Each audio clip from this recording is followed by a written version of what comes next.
Yo, what is up everybody, and welcome back to another Madden 15 Ultimate Team Budget Squad gameplay. Today we are shooting for a first round bye as we almost got a fumble recovery to start off the game on the opening kickoff. But yeah, we got the playoffs locked up, we got that playoff positioning. Now it's all about getting the first round bye and avoiding wild card weekend as we're locking up the run early on. So that is the main purpose of today. Hopefully we can win these two games. And we got time, even if we lose one of these games, we still got like 2 extra mulligans to try to get that first round bye. So I mean, we're set as Darren Sproles, I believe that is, putting some moves in the open field. He's got a Sproles of his own, and we got to work on shutting that down. We cannot let him get the run game. That's the one thing about when I try to play these MUT games, especially the budget squad games.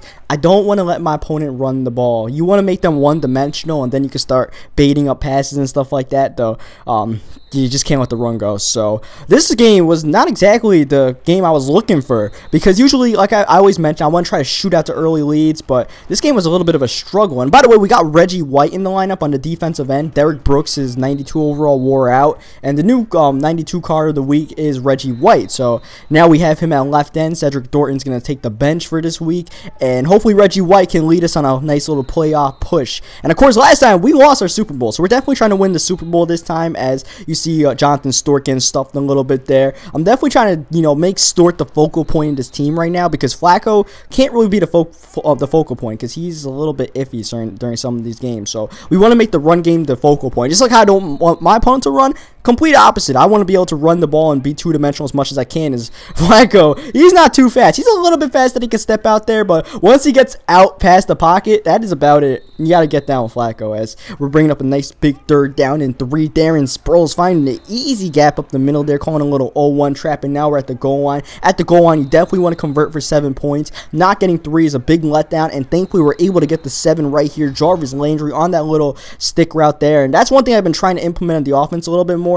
Those little stick routes there, and you lead those passes down, and they're really hard to pick off, let alone like SWAT or anything like that. As once again, like I mentioned before, we're definitely trying to stop the run, because he's definitely trying to be, trying to get that two-dimensional game, which most people don't do in MUT in like these early strengths. They just try to pass, come out forwards and plays like that. But this guy was trying to, make sensible play calls. So shout out to him. But thankfully we got locked up there. Thomas Davis was able to force a nice clutch drop there, because we definitely did not play good coverage there. And then 3rd down and 13, SWAT pass, and now a 4th down at midfield, and he breaks a sack attempt, but is not escaping that sack, and down he goes. We're up 7-0 with Jonathan Stewart right in field goal range, and that pretty much puts us in field goal range, maybe an extra yard or 2 for Mason Crosby, who is our kicker, but we knock ourselves right out. This is exactly what I didn't need. 2nd down inches, probably just ran the ball there. Instead, we call our timeout. 3rd down, also getting sacked, and yeah, there goes field goal range. We had it, and we lost it, and we ended up punting the ball to him. I tried to get a nice little corner kick, so maybe we could get a safety before I had time, but instead, he's just coming out in Hail Mary, just like almost, I mean, at this point it's acceptable to come out and Hail Mary, because there's only 9 seconds left. Most people do it on like 2nd down and 10, the middle of the 2nd quarter, as he's chucking up a pass here. Thankfully it's knocked down. 3rd down, he has one more Hail Mary left, and we're looking okay in this game, but it's only 7-0. We do get ball coming out of half, but we're struggling just a little bit, and he's, like I said, he's shown signs of not being complete trash at the game. So we definitely want to be careful. We don't want to get into one of those trap games.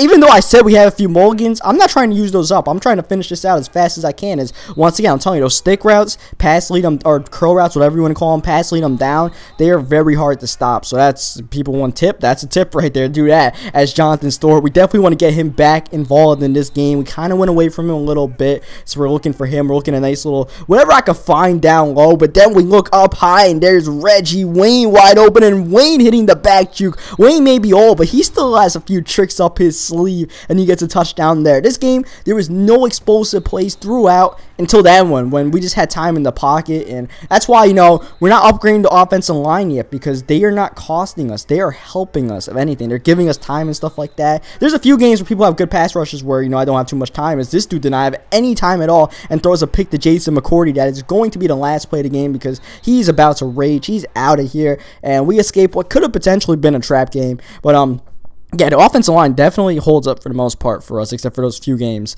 As here we go, last game before the first round bye. And by the way, my team name is Milk and Cookies. Someone suggested that in the comment section. I said I was gonna take suggestions, and someone put Milk and Cookies, and I had 4 thumbs up, and I'm like, Alright, why not? Milk and Cookies. We'll see how it goes. So, let me know what you guys think about the team name Milk and Cookies. One team name I was thinking of potentially is No Money, No Problem.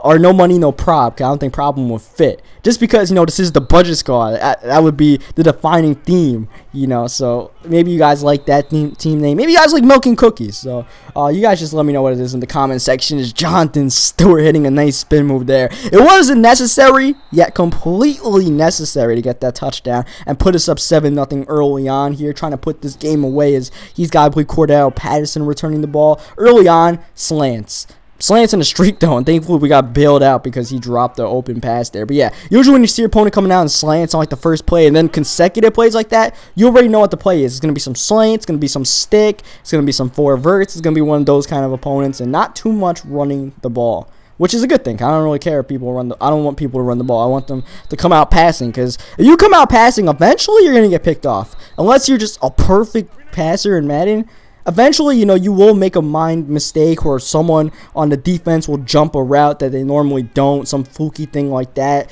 as he's chucking it downfield. Almost got that one over, I believe, Jason McCourty, but thankfully he does not. 3rd down and 10 coming up. He's looking at the slant route there, but Thomas Davis makes a nice play. I messed up on the user, but Thomas Davis has my back. 4th down, he's trying to look at that same route we haven't locked up. I thought he was just going to throw it straight at me. Instead, he held it for a little bit longer, and he definitely had more time in the pocket, but he tried to force a pass in there, and Deion Sanders, free Deion, is all over that. The one name you guys definitely will not notice making any plays is Eric Reed. You guys never hear me say his name ever since we got him at the start of the season.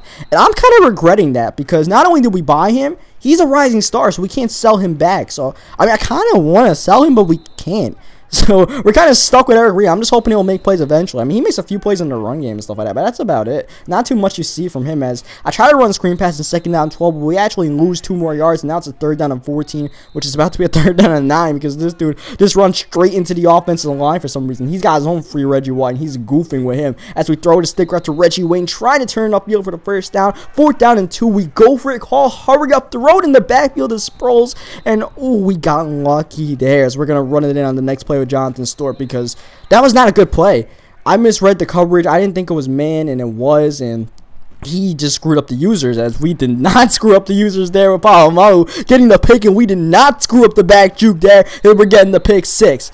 Thankfully, you know, it all worked out for us. There's a few things that worked out for us in this game that could have made the game closer. Nonetheless, it's 21-0, and now we are pretty much in the driver's seat. As I'm trying to get the pick there in the screen pass. I was racing with Palma. I should have probably went for the tackle, because I didn't really have much of a chance at that pick. So, I mean, I'm just going for broke right now. I mean, who cares? He's boxed up right now, man. He's just calling 4 verts. Like I said, when you see people call certain play calls, you already know what's coming, as he throws it downfield into double coverage. I think Jason McCourty just came and knocked the ball away from Eric Reed. It looked like he had his pick. 3rd down and 15, though, he's actually able to convert. One of his slants gets open over Hodges, and his drive stays alive for another play, you know. But like I said, eventually those stuff come to an end, and even though he has absolutely no pass rush coming at, oh, okay, yeah, so we're definitely getting lucky this game.